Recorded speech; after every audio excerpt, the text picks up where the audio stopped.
Pessoal, a oposição realmente fez uma grande jogada que pode simplesmente mudar todo o cenário político, tirar o presidente Bolsonaro do regime fechado e mudar muita coisa em Brasília. Claro, tendo em vista o estado de exceção que se tornou o Brasil.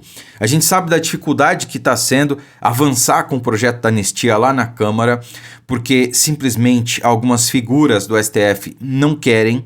A democracia foi simplesmente sequestrada. Essa é a palavra que melhor qualifica a situação. Os parlamentares que foram eleitos para legislar não podem fazer isso sem a anuência de ministros do STF. Que democracia é essa? Cadê o Estado democrático de direito? A própria Constituição, que os ministros juraram defender, preconiza a independência dos poderes. No entanto, e não é de agora, ministros do STF têm agido politicamente para impedir que certas pautas avancem lá no Congresso e que outras aí sejam barradas, né? O exemplo, claro, é do ministro Barroso, que se orgulhou no passado de ter dito que impediu que o projeto do voto impresso fosse adiante. Isso não é democracia, isso tem outro nome, tá? Enfim, enquanto a anistia não avança na Câmara, inocentes estão presos. Pessoas estão lá perdendo tempo de vida, perdendo saúde e literalmente até perdendo a vida, como é o caso do Clezão. E agora nós temos novas figuras, novos inocentes presos. É o caso de generais honrados como o Heleno, como o Paulo Sérgio Nogueira, como o Almir Garnier, né, almirante da Marinha, e claro, o maior líder político da história do Brasil, Jair Messias Bolsonaro. Um inocente que não cometeu crime algum, que o Ministério Público acaba de investigar, aliás, acaba de arquivar uma investigação dizendo que não houve nenhum caso de corrupção no governo e que agora está preso injustamente. Depois que o Varcaro lá, do dono do Banco Master, responsável por um rombo de bilhões, mais de 10 bilhões, acaba de ser solto. Esse é o Brasil da democracia relativa. Então, ontem eu postei um vídeo falando de uma alternativa que a oposição está costurando. Por exemplo, o projeto da dosimetria. A anistia virou dosimetria, que pode diminuir muito a pena desses condenados. E eu vi alguns comentando no vídeo o seguinte: pô, então você está a favor da dosimetria e contra a anistia? Não, pessoal, vamos lá. Uma coisa não exclui a outra. O que eu falei no vídeo de ontem e vou repetir agora. Se a gente tem a oportunidade de tirar inocentes da prisão, pessoas que não cometeram crimes, e depois trabalhar para uma anistia ampla, geral e restrita para anular tudo isso, por que não fazer? Porque se a gente ficar só estagnado lutando por anistia, não vai rolar. O STF não vai deixar. E o pessoal tá lá, inocente, mofando na cadeia. É isso que vocês querem? Eu acho que se eu tivesse lá preso, eu não ia querer isso. Se no momento a gente pode aprovar um projeto paralelo que diminui as penas e tendo em vista o tempo já cumprido dessas pessoas, elas vão ser liberadas e depois a gente luta pela anistia para anular tudo isso, ótimo, vamos fazer isso. Mas vamos lá. A grande jogada no Senado é o seguinte: como a anistia está sendo difícil de passar lá na Câmara, o Senado, na figura do senador Carlos Viana, que também é presidente da CPMI do INSS, ele elaborou um projeto que visa o seguinte: extinguir crimes que foram incluídos no ano, acho que foi 2022, não sei, na gestão do presidente Bolsonaro. E esses crimes são responsáveis pela maior faixa de pena do próprio presidente Bolsonaro.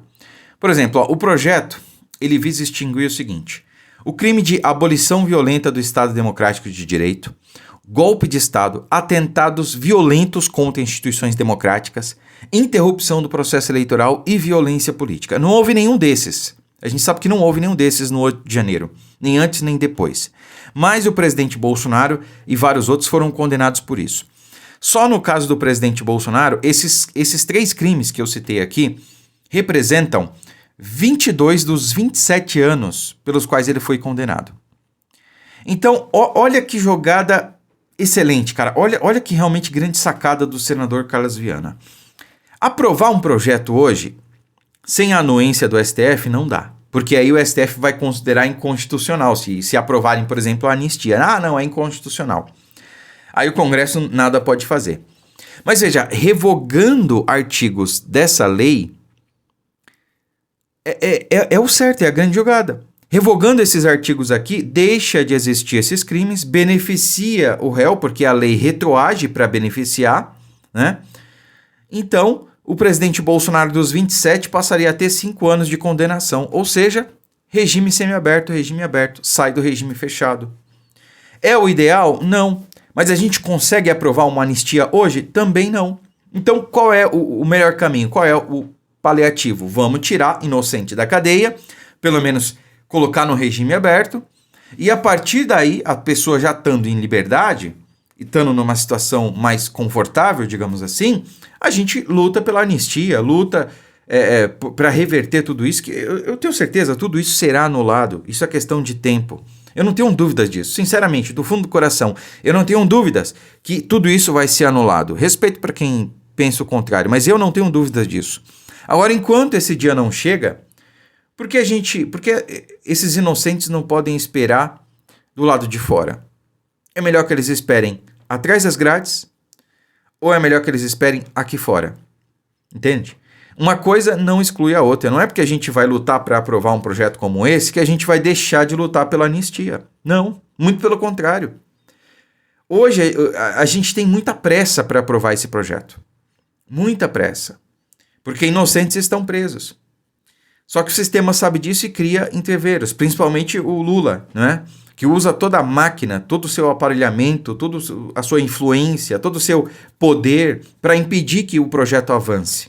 Agora, se os inocentes estiverem presos, eles podem fazer o que quiserem, tudo bem, o pessoal já saiu da cadeia, já está vivendo as suas vidas. E aí a gente vai poder ter mais tempo para trabalhar e para pressionar para aprovar esse projeto e para reverter tudo isso, tá? Gostaria que a gente pudesse fazer isso já no fim desse ano, né? Não sei se será possível, mas o regime de urgência desse projeto aqui do senador Carlos Viana já foi aprovado, ou já tem maioria para aprovação. E lembro a todos que Davi Alcolumbre está de mal com o Lula, né? Pois é, eles brigaram. O Lula, não sei, tá dobrando a aposta, traiu o Pacheco, traiu o Alcolumbre, havia um acordo, muito provavelmente esse acordo não foi cumprido, e agora o Lula está pagando para ver. Esse projeto está vindo do Senado, anuência do Alcolumbre, e aí? Então, assim, é um momento muito oportuno. Não podia ter vindo num momento melhor esse projeto aqui, apresentado pelo senador Carlos Viana, tá? E para finalizar, a notícia que eu trouxe aqui para vocês, né? Ministério Público Federal arquiva investigação e não encontra provas de corrupção no governo Bolsonaro. Na verdade, não tem nem indícios. Não é que não tem provas, não tem indícios de corrupção, não tem nada. Era que nem o caso da rachadinha do Flávio, não é? A própria Polícia Federal disse que não havia indícios de rachadinha. Quanto ao Janones, ele confessou que houve rachadinha, tem áudios, tem ex-funcionários do gabinete dele. E aí o que aconteceu? O Ministério Público fez um acordo com o Janones, ele teve que devolver ali uma mixaria e tá tudo certo, ele segue o mandato como se nada tivesse acontecido. E se tivesse comprovado rachadinha no caso do Flávio, ou de qualquer outro parlamentar ligado ao presidente Bolsonaro, teria terminado da mesma forma? A mídia teria dado o mesmo destaque que deu para o Janones, ou seja, nenhum? Não, né? 2 pesos, medidas diferentes.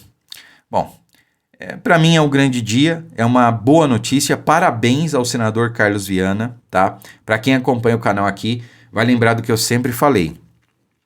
Não é porque é o PL, é o partido do presidente Bolsonaro que só vai ter parlamentar bom lá. Só vai ter parlamentar que merece o nosso voto e a nossa confiança lá. Não. Olha o exemplo do Podemos, do senador Carlos Viana. Dispensa comentários.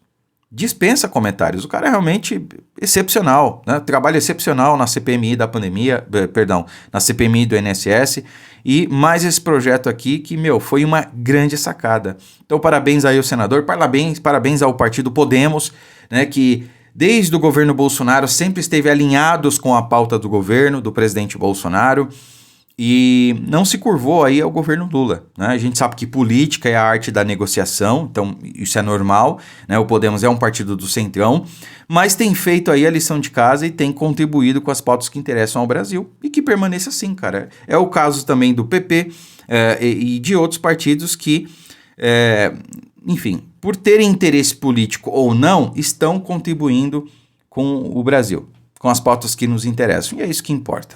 Curta, comente, compartilhe o vídeo, fiquem com Deus e até a próxima.